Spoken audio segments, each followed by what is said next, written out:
barkanku da zuwa Kanem English kuma sunana Baba Kurmuru. So yau insha Allah za mu yi magana akan wato reflexive pronoun. Wato an ce reflexive pronoun yana nufin pronoun ne wato wakilin suna ne wanda idan kai maganar za ta dawo kanka. Za ka sa wani abu wanda zai sa maganar ta dawo kanka. Misali idan na ce I do it myself.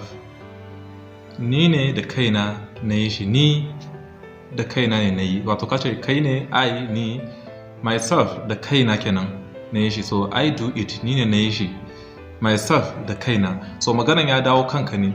So a cikin reflexive pronoun wanda zai kamata mu yi amfani da su a wannan karon za mu ɗauki wato personal pronouns na baya wanda da farko za mu ɗauki I. Idan ka ce I za ka yi amfani da myself. Idan ka ɗauki we za ka ɗauki ourselves.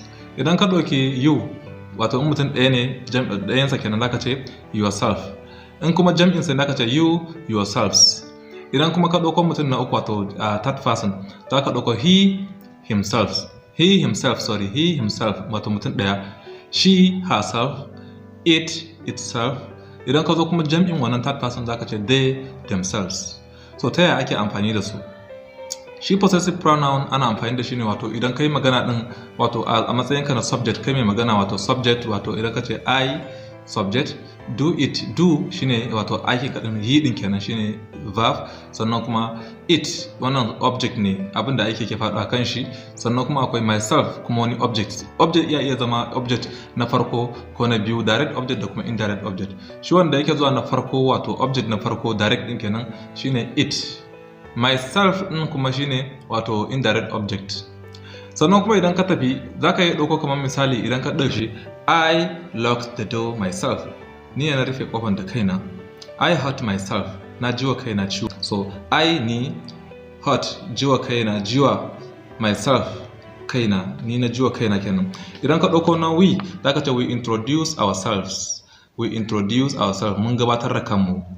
Ko kuma ka ce we need to believe in ourselves. Ya kamata mu yarda da kanmu. We need to believe ourselves. Ya kamata mu yarda da kanmu.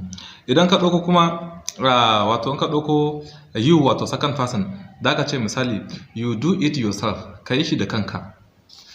In ka ɗauko kuma do you enjoy going to the party by yourself? Do you enjoy going to the party by yourself? Shin kana son zuwa fatin kai da kanka ko kana jin daɗin zuwa fatin da kanka? Wato shine magana kenan.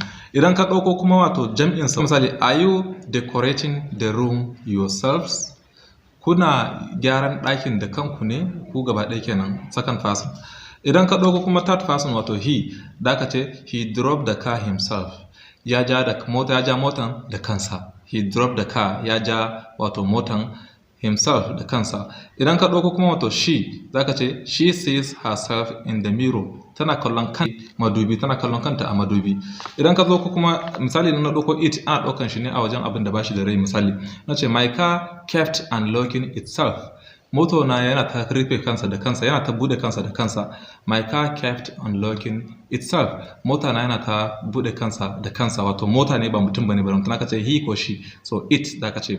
Sannan kun zo mutum na uku wato mun zo wajen mutum na uku da mu ce themselves kenan. So da ka ce they taught themselves English. Sun koyar da kansu Turanci. Wato they taught themselves English. Sun koyar da kansu Turanci. Wannan shine wato abin da ake ce masa wato reflexive pronoun.